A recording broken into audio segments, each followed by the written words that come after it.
What's up, guys, and welcome back to another Hornets Daily podcast. My name is Tavon, and we are back here live again to give you guys everything about the Hornets Daily and everything about the Charlotte Hornets. I also want to point out the sponsor for today, which is Underdog Fantasy. Make sure you download the app. There's the QR code right there to the right-hand side of me, and you guys can get free picks pretty much on any game of today, such as the Toronto Raptors versus the Hornets game for today, or even tomorrow. If you guys want to go towards the Hornets versus the Pacers, you may place down your picks and win possibly over 500 times the amount that you placed in for Underdog Fantasy. So again, ladies and gentlemen, thank you for the sponsor for Underdog, and we're going to get into the video for today. First thing first, we have to talk about is the game today, which is the Hornets versus the Toronto Raptors, and a very soul-crushing defeat by the Toronto Raptors, beating the Charlotte Hornets off a buzzer beater by Emmanuel Quigley, who hit a three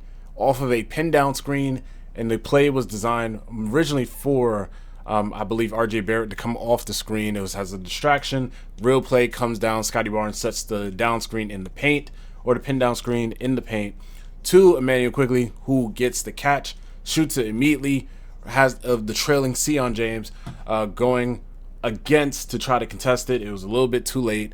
From that point on, a little bit of a moving screen to say the least, but again, still matters, still hits the shot and knocks it down and gets the victory.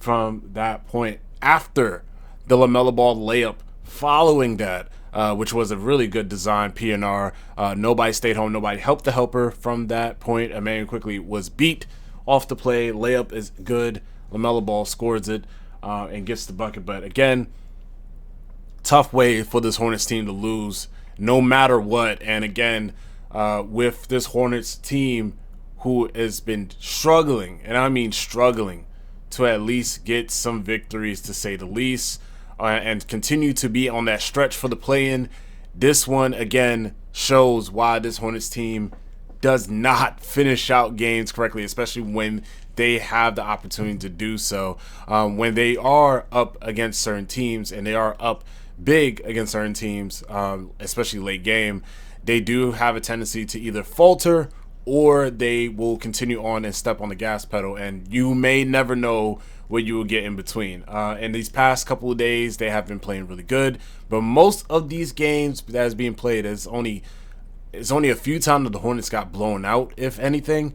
And they have been in close game or close encounters where all it takes is 1 to 2, 3, maybe 4 plays, and they win the game and they end up losing. So despite the 2-game winning streak against Chicago and a surprise win against the OKC Thunder, they knocked down back to earth by the Toronto Raptors, who is now winners of the last 5 of the last 6 games coming in. Now, of course, we beat out the Toronto Raptors last time in that game, and Brandon Ingram played really bad in this one. The difference between this game is completely night and day, because both teams could not shoot the rock. Both teams are basically underneath about 39% in terms of shooting. Toronto shot 41% from the field. Charlotte shot 39%. Charlotte's 3 points made in a game, and considering a consecutive game streak of 8 games is now snapped. They only hit 14 3-pointers in this one, shot 36% from the 3-point line, which is solid to say the least. Toronto shot 7 of 34. It was at one point they shot 18 consecutive misses from the 3-point line during this game, until finally broken by Sandro Mamu, or I'm not even going to pronounce the name, I'm just going to call him by the nickname Mamu. From that point of view, and he hit 2 of 4 3-pointers from the game. Emmanuel Quigley 3 of 11 until he hit that last one to basically end the game. RJ Barrett, big contributor tonight, especially with Brandon Ingram going out with injury with a right hand sprain, with 2 of 7 shooting with only 10 minutes. He had 6 points and 3 blocks in this game coming in. Scotty Barnes 6 of 14. 4 rebounds, usually a person that will get his triple-doubles, make some assists, make some plays. He only had limited minutes in that fourth quarter, it seems. He did not come in until like the 6th minute of the game for the fourth quarter, but still contributed in a major way. Got to the free throw line, still helped out his team. RJ Barrett is the main culprit of tonight. 12 of 25, 1 of 7 from the three-point line, 7 rebounds, 1 assist, 1 steal, 28 points, getting a lot of and ones, getting a lot of finishes around the rim. RJ Barrett played really well for tonight. Jamal Sheard, even though he did not impact the scoring board or impact anything in terms of the scoreboard, he did a great job in terms of defending against these PNRs and basically causing fouls for this Hornets team, who could not get out of that turnover circle of basically setting those screens and getting the illegal screen calls. They got called for it a lot today. The turnover difference between Toronto and the Charlotte Hornets is tremendous.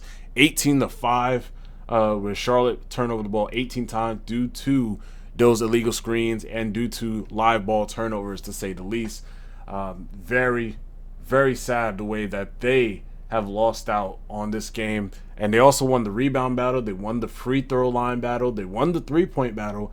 And they won as far as shot attempts. Well, shot attempts Toronto won because of the turnovers. But again, they shot themselves in the foot in this game. And Toronto ends up winning this one by a wide margin, to say the least. For the Hornets, Colin Knippel, 4 of 17, 3 of 11, 8 rebounds, 3 assists, 11 points. Did not shoot good. Started off the game really well. This team started off the game really well. I believe it was, I think it was 12-4 at one point in the first quarter, from the first game action of today. And Colin Knippel just could not get it going. Miles Bridges, 4 of 9, 2 of 5, 5 assists, 3 rebounds, 12 points. Did not really translate well after that first quarter. Moussa Diabate, 11 rebounds, doing his usual effect as always. 2 steals, 2 blocks, 6 points for him. Solid game for him. Sion coming in to the starting lineup due to Brandon Miller being out for this game. He's only out for this game. Will be more than likely probable for the next game, which is tomorrow against Indiana Pacers. Sion 2 of 4, 2 of 2 from the three-point line, 3 assists, 2 rebounds, 8 points for the game. LaMelo Ball, controversial call from Charles Lee, sitting him out until the final minute, literally the final 2 minutes of the fourth quarter. I felt like he could have been more effective coming in a little bit later. They decided to stick with Colin Sexton from that standpoint, and I honestly felt like he should have came in and been more effective coming in into the lineup. LaMelo Ball, 7 of 20, 1 of 7 from the three-point line, with 7 rebounds, 7 assists, 15 points, only 1 turnover. Colin Sexton, 7 of 13, 3 of 5 shooting, 5 of 5. Colin Sexton, even though he played really well, hit some clutch threes, hit some timely threes to keep this game afloat. 22 points, 3 turnovers, 2 rebounds. Felt like he should have at least been taken out around that 6 to 5 minute mark from that time being. Josh Green, 1 of 2. Didn't really contribute much besides from a 3 and 2 rebounds. PJ Hall, 3 of 5 shooting, 7 rebounds. Did good in where it matters the most, 8 points. Was effective, got an and one, which was a really high energy play, to say the least. Liam McNeely did not contribute as much as far as points, did not really shoot well, but he was getting active on the defensive end. Got some deflections, got a block, a chase down block, got some rebounds. He did what he had to do as well on this game as well. This Hornets team just simply lost out off of a bad shooting night, which both teams had bad shooting nights, and pretty much turnovers. It's just an unfortunate scene to say the least. Toronto stuck in with some late game baskets, some late game heroics from RJ Barrett, barreling down to the lane, taking his one-on-one opportunities and scoring. And again, this is without Jakob Poeltl.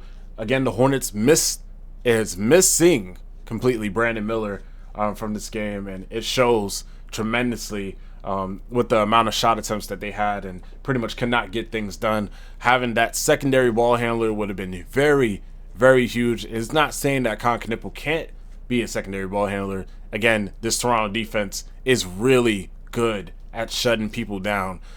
Scotty Barnes especially in that program. So again, Toronto did what they had to do, pretty much came in here, got the victory in a very close game, hits a clutch 3 with Emmanuel Quickly. He is the player that is going to be celebrated throughout this game, to say the least. But otherwise than that, yeah, tough break for the Hornets, and they will try to get back at it tomorrow against the Indiana Pacers. With this game coming down to the wire, and due to that game with the L to the Charlotte Hornets, they will still remain at the 12th spot, but are now in threat of being overtaken by the Brooklyn Nets. I believe the Brooklyn Nets, if I'm not mistaken, lost tonight or lost yesterday. I'm just going to double check and just be sure. They did not play tonight. So since they did not play tonight, let me see if they played yesterday. Nets. They did play yesterday. They lost in overtime to the Orlando Magic 104-103, which they came back. I remember seeing this game on Twitter. They came back at a certain point of time and still just could not complete the comeback. It was a buzzer beater hit for the game against the Brooklyn Nets, and they just couldn't get it done, to say the least. So again, big game coming up for the Charlotte Hornets against Indiana. Hopefully they can continue into that 12th spot and stay afloat instead of going down in the standings. For the next topic of hand, we got Coach Charles Lee comments for the late game lineup. Now, as I was saying with the late game lineups, and we was pointing it out, Charles Lee, I felt like, made a critical mistake during that game. Now, this is what he said to the press conference after the game. Charles Lee said, I liked how the group was playing, especially in the bench group, because he brought in more of the bench group with T-John, Colin, with a little bit of Knipple, and has, I believe, Diabate comes in for a little bit, and then they was just basically flexing between with Josh Green coming in as well to relieve, and Liam McNeely also playing some minutes as well. He said, I like how that group was playing, also trying to be a little bit mindful of where we are in the back-to-back, and allocate our minutes to put us in the best position of health to be healthy. Just a tough decision that I have to make. And felt as though that, honestly, they, was playing well for a minute. No teams couldn't hit their shots. I felt as though that they needed Diabate and Ball a little bit earlier in that fourth quarter to sustain or at least have another playmaker to create and score. In a sense, even though LaMelo Ball couldn't get it going, in a sense, you would need Diabate's offensive rebounding or shot blocking ability at least, or at least some athleticism to contest against RJ Barrett and Scotty Barnes, since Brandon Ingram was out for the game for the right thumb sprain that he had.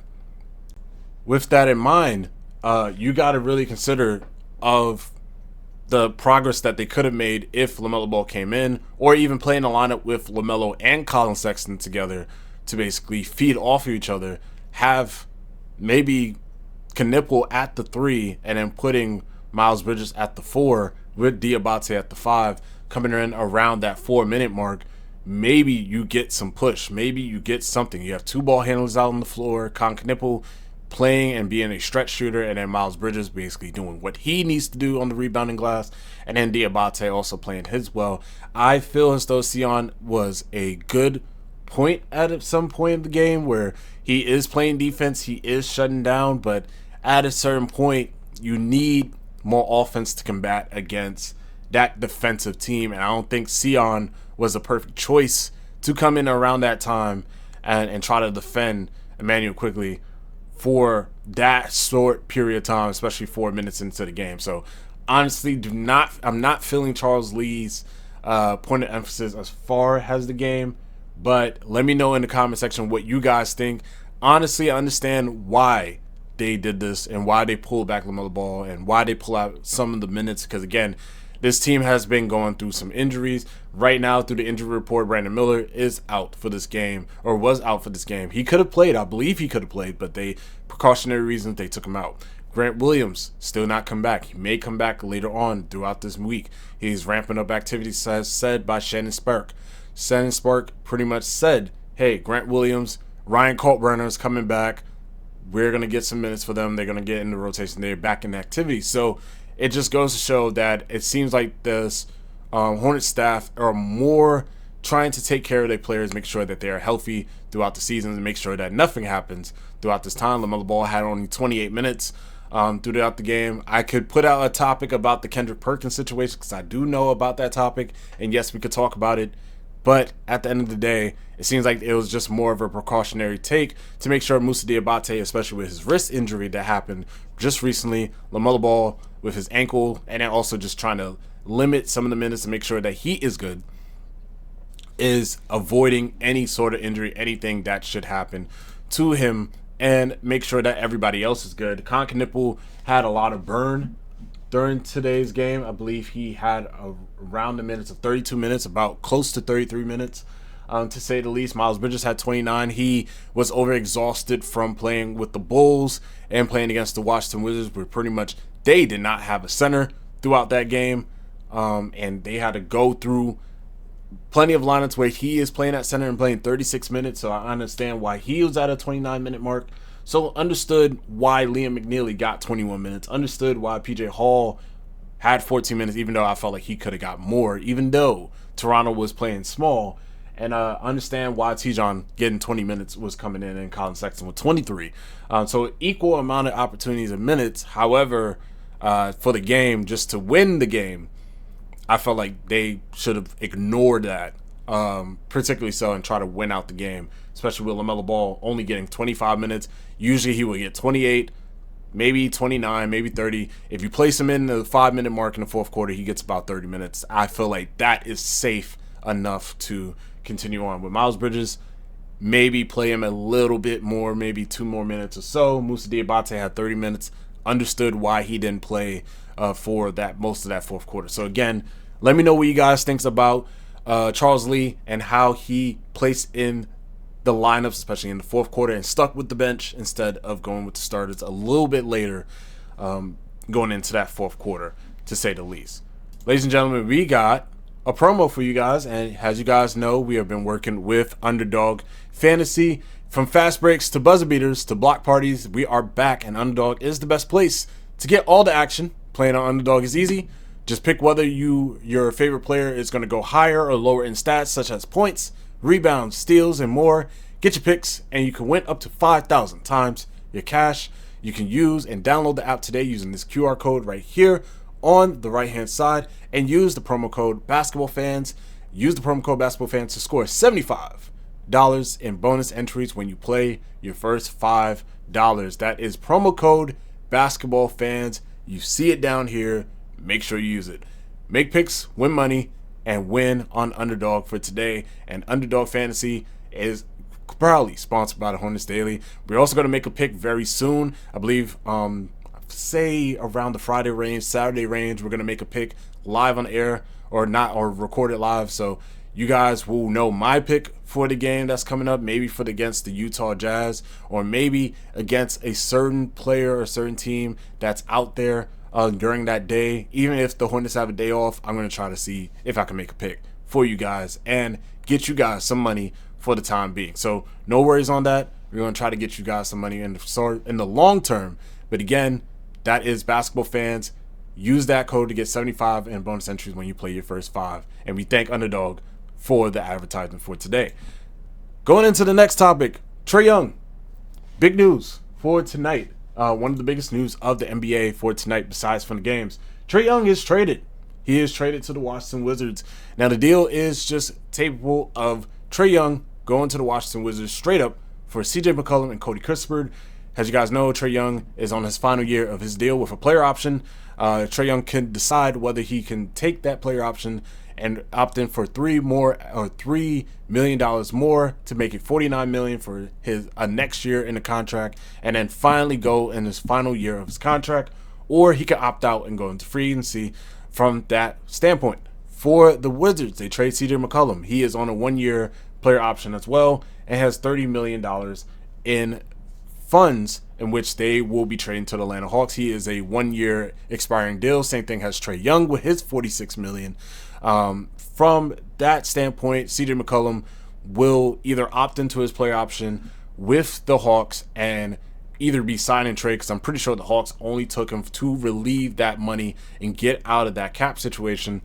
And they take in Cody Kispert, who is on a 4-year deal, and I believe is only making $14 million, and gradually will go up to about maybe $17 million in cash from that trade. CJ McCollum, again, $1 million, $30 million. We'll only get an extra $3 million, $33 million, in which they will probably do a sign and trade deal from that standpoint. So again, Washington gets Trae Young.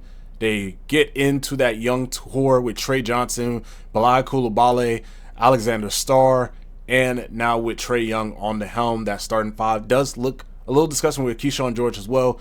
They do have some prospects to raise their play, raise how they're going to go out in the East. Because again, the East looks bad right now, but later on it's going to be a very hectic ride, especially with Jason Tatum coming back and how Boston is still kind of maneuvering around this Eastern Conference. They're third seed right now in the Eastern Conference. Indiana currently holds the worst record, and Tyrese Halliburton not looking as far as a return back into the season. So again, as things go, Tyrese Halliburton and the Indiana Pacers 6-31.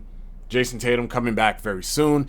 May not be the most healthiest this season, so I'm not expecting Boston to do anything, but the East is kind of wide open. The only team that looks very strong, the only two teams that look very strong as of right now is the Detroit Pistons, the New York Knicks, and possibly the Boston Celtics right now. And Toronto Raptors in the fourth, and they are only about 5.5 games back. Everybody else is literally 7 games back, 10 games back, 11 games back. So again, who knows? Washington right now currently holds the 14th spot, 10 of 26. Their play is going to be elevated with Trae Young being there. So a little bit frightened, or a little bit scary to say the least, because again, they are only 2.5 games back from the Hornets. With the Atlanta Hawks basically trading Trae Young away, it doesn't really change much. Only thing is they gain another vet guard that can pretty much put points on the board, so they have another scoring option for this season. But they are sticking with their core four. They have Daniels, Ricochet, they got Jalen Johnson, Aneke Okongwu from that standpoint, and they have Nikolai Alexander-Walker, who has been playing out of his mind recently as well. So, and they're at the 11th spot, and they tied right now with the 9th seed to stay in the play-in spot as of right now. So Atlanta, I'm not seeing them really dip as far as play goes. I'm not really going to see them really go down any sort of way. Maybe they struggle a little bit on offensive end, despite them loading up with more shooting with CJ McCollum and Cody Kispert on their team. But with Washington, I do see them moving up a little tad bit. I see them possibly going to that 13th spot. I see them possibly going to the 12th spot. I could see them actually going to as far as the 11th spot and possibly making a knock on the door for the play-in. Is it going to be effective immediately? No. But do I see them moving up the rankings and possibly getting to the play-in spot? Yes. Do I see the Charlotte Hornets doing the same thing? I do see them doing the same thing, and that's why this is a topic right now. The play-in outlook. Charlotte right now is in 12th place. Washington is in 14th place. Atlanta is in 9th place and have a chance. They have 3 games back from the 8th seed against Miami. Miami is on a winning streak as of right now. Only lost, they just lost a game tonight, if anything. So goes to show you as of right now that this trade plays in the balance for the play-in spot. And again, the Charlotte Hornets definitely need to pick it up, because as of right now, this Washington team is only 2.5 games back from their spot and is only 5.5 games back against Milwaukee and 6.5 games back from Chicago. All it takes is a good winning streak. All it takes is a losing streak for one of those teams, and we're talking about a different Eastern Conference play-in standings as of right now with the Atlanta Hawks, the Washington Wizards, and the Charlotte Hornets. So again, this trade is important, and from previous things, remember, they had a situation where Trae Young, LaMelo Ball, John Morant was discussed around the league has not really valuable pieces to its roster, or their trade value tanked. Even though they have some really good star potential, they trade value tanked completely because nobody wants those players necessarily to lead their franchise. And it kind of showed the value. CJ McCollum, Cody Kispert, I would think that the Atlanta Hawks would ask for maybe 2 first-round picks, maybe 1 first-round pick, at least for the trade, but they did it straight up. They just wanted the cap. They wanted the cap relief. They wanted Trae Young gone so they can continuously rebuild, or not even rebuild, retool their youth on their team and go forth with their youth on their team. They have a lot of talented, young, wing-spanned guards and forwards and centers that will make a living hell for any offensive team that stands in their way, and hopefully they bond together, especially with second voted Defensive Player of the Year for last year, Dyson Daniels, who was very close to winning Defensive Player of the Year, by the way. I feel and an emergence right now from Jalen Johnson as well. I feel that Atlanta team is going to be scary coming out the East coming up soon. We're scary too, don't get me wrong. Our young core is really good, but Atlanta young core defensively is really good too. So we'll see how that trade goes along throughout the season. Let me know in your comments about the Trae Young trade. How do you feel like this affects us in any way? But also, how do you guys feel about the trade? Do you guys feel that Washington got away with murder with getting Trae Young and getting Trae Young only?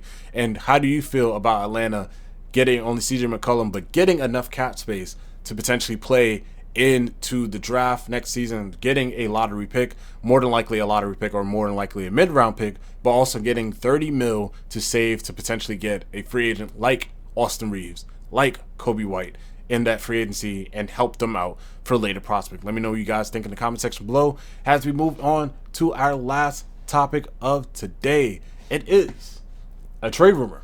And now this has been a long time since we had a trade rumor up here for the time being for the Charlotte Hornets. And it has been some talks from Brent Siegel, a person that is talking everything as far as for the Clutch Points.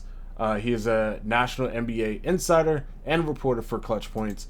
So, again, a little bit of grain of salt to say the least. He's not a huge inside reporter, but still does his job and still points out some credible information. So, from the Charlotte Hornets, the Suns and the Warriors are among the handful of teams mentioned as suitors for Milwaukee Bucks power forward / center Bobby Portis in a buy low spot, assuming that the Bucks include his contract to make substantial upgrades to in a different trade. So they are trying to get rid of, or considering getting rid of, Bobby Portis to clear up some cap space in order to make a trade to get another player for Giannis in sort of a deal as far as a win now effort.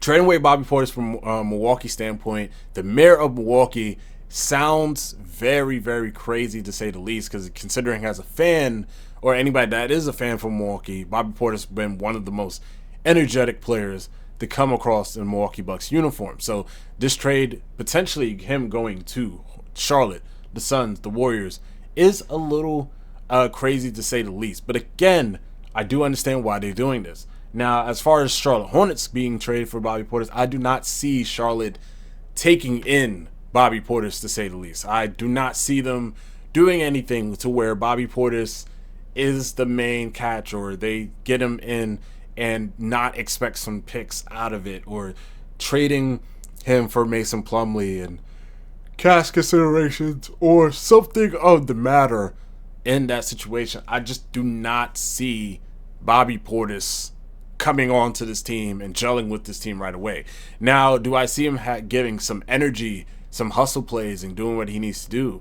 Yes, I do see that, but I feel as though he'd be more suited for a contender. I do see like us Phoenix Suns or Golden State Warriors that really need size right now to come in, be effective, be a 3-and-D player from the power forward and center spot, and provide that energy and provide that shooting for a team that really needs to push into the playoffs and get to that next level. I do see Bobby Portis doing that, to say the least. But as of right now, into the current standings, I do not see the Charlotte Hornets entertaining Bobby Portis, to say the least. But again, this information in regards to Bobby Portis, into regards to Jonathan Kuminga, who is also out there as well. So we'll see how this will play out and how things will go. Maybe it's a 3-team trade where we get Jonathan Kuminga, Bobby Portis goes to the Warriors for a win now effort, and pretty much for the Milwaukee Bucks, they get a player back in return. Who knows? We'll see how it goes, and we will take a look into that Bobby Portis trade and continue on from there. Ladies and gentlemen, we are at the end of the show. We do appreciate you tuning in to the Hornets Daily Podcast. I am doing it a little bit late at night, so I do apologize for a little bit on it, if anything, man. We are recording. But, ladies and gentlemen, we do appreciate you guys coming in, talking about the Hornets, discussing about the Hornets. And again, everybody that's in the comment section that been talking with me, I've been trying to get out to you guys, talk to you guys, let you guys know about everything Hornets news, try to get everything. I also want to appreciate the person that pointed out the All-Star voting. I made an error on the last video as far as LaMelo Ball. The voting is only for the top 5 players that's coming in. So LaMelo Ball being 12th on the leaderboard does not really matter. It's more of the media and coaches who make votes after the fact of the top 5 being voted in, from the fan voting for the All-Star game. From that standpoint, then media and coaches basically vote. LaMelo Ball is 12th in terms of fan voting as of right now. So again, he's not getting into the top 5, but he may has a reserve if Charlotte should continues to play good as of right now. As currently in the standings, they are 13-24. So as of right now, you may never know. But again, I appreciate the person that pointed it out. Now to everybody else who has been commenting, we do appreciate you. I love the interactions. I love everything that's going on between y'all. And again, I do appreciate everybody that leave a like on this video. Make sure you leave a thumbs up. Make sure you subscribe to the Hornets Daily channel as we do the podcast every day. And watch out for my picks coming up on Friday for Underdog. You can download the QR code right here, Underdog Fantasy, as you guys know. And once again, ladies and gentlemen, my name is Tavon. Have a great night. And we got Indiana tomorrow. Hopefully we get the W. Have a good one.